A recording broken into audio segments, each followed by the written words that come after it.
Alright, so starting to think about the Weissenborn project for again, taking about a week off. I've been working on some of the prep work and getting back to production. We've got staff back here in the building again, which is fantastic. There's some of them across behind me here, so you might hear somebody in the background in this video. But it's nice to have a little bit of life around the place again. But what I'm doing today is I'm starting to think about the veneers that I'm going to use for the Weissenborn. And you know, I think really what I want to think about is what we're going to do for the very first one. So the first one has to be something special, and I want to let all you guys help me decide. So what I've done is I've pulled out a bunch of different veneers.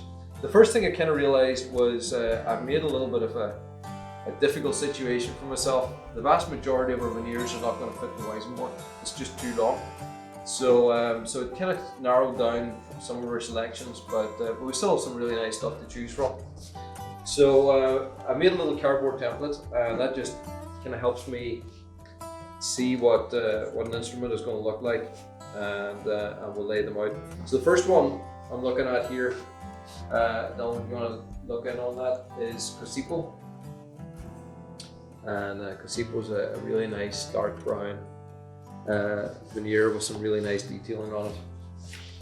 So if we set that one out on here, and what we'll do is we'll kind of find a position that looks nice. Set them out like this, and then we'll let Dylan come in and have a look.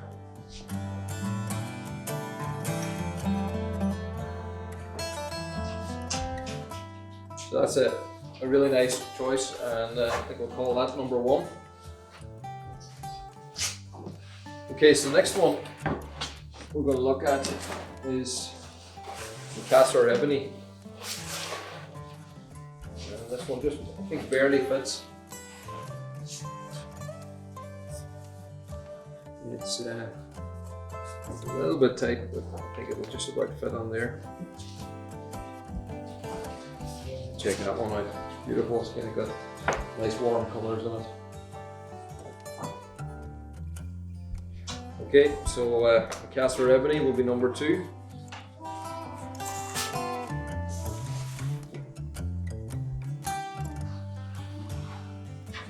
So next one I've got here is really quite a different veneer. See, this is Spalted Chen. I've got two really different pieces. I think let's go with this one. So that's got some really nice details. It's almost like a sawtooth pattern coming up through the front. We'll just turn that around for you though.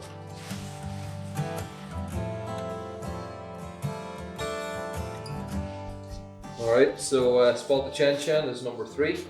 I think that's a really interesting choice. And it's really, you know, it's the use of the veneers that allows every guitar to be unique. Carbon fiber is an incredible structural and tonal material, but its only downfall is the fact that most things kind of look the same. So it's nice whenever you add a really exotic veneer like this, and you kind of get the best of both worlds. Now, next is one of my favourites, and that is Candy Stripe Padauk. Really vibrant colours, beautiful reds, that nice light coloured wood in the centre. Oh wow, I really like this actually. Love how it's going to blend back up, keeping the light wood framing the neck here. So I shouldn't be saying wow, should I? I shouldn't be trying to influence you in any way. This is up to you guys. Tell me which one you prefer.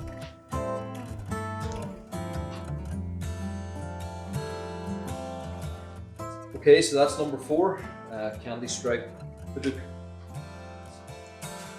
So next one we'll look at is Arborique,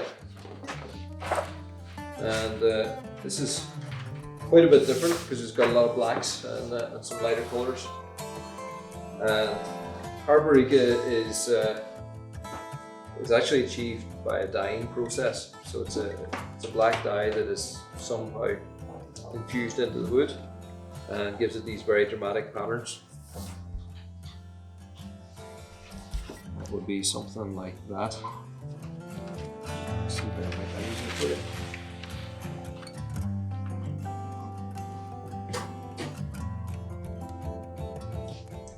I really imagine this piece done with the black carbon fibre on the back and sides, and just really matching nicely with that pattern on the front.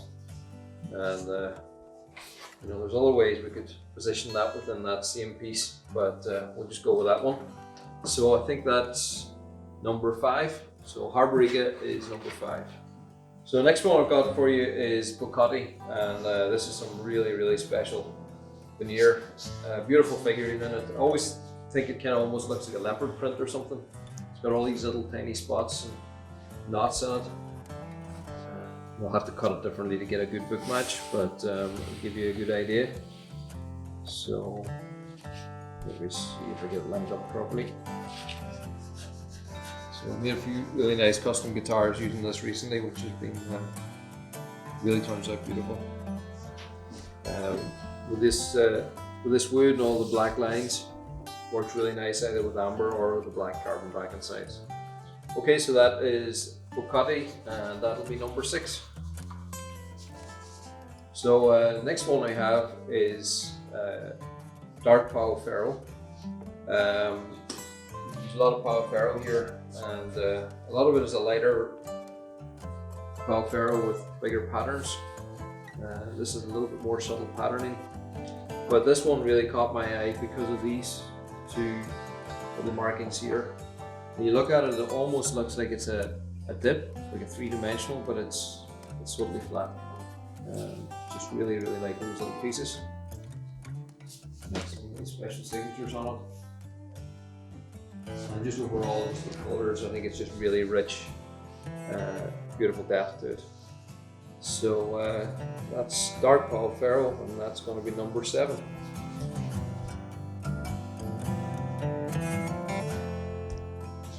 So last one up is Cocobolo, definitely by no means least. Cocobolo is a very strong favourite here. We built a lot of guitars using Cocobolo veneers, and what I love about it is the beautiful, warm, rich colours, all the nice knots that be in it, the black lines that run through it, so just everything about it is just really special. So I'm sure if we don't build the first Weissenborn as a Cocobolo, we'll definitely build one very soon.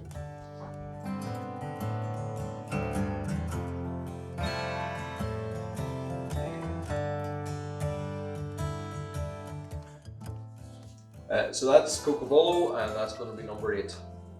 So there's some really great selections, and you can just see how you can create so many different designs when you start to use the different veneer choices, and I really enjoy that part of the process. You know, we've been thinking about the shape, we've created the molds.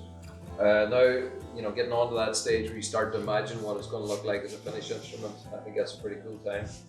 I think we had already, earlier in the process, we put it out to you guys on choosing the bridge, so you chose that bridge design, which I think is really attractive.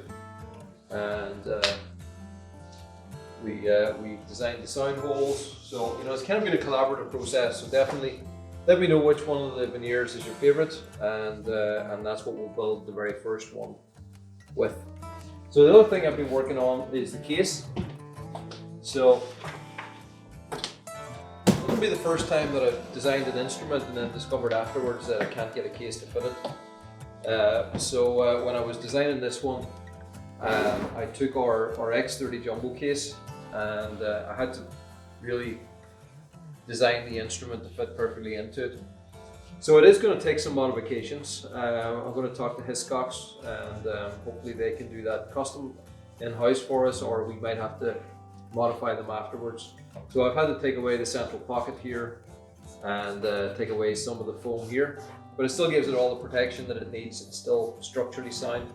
These are fantastic cases, these Hiscox flight cases. And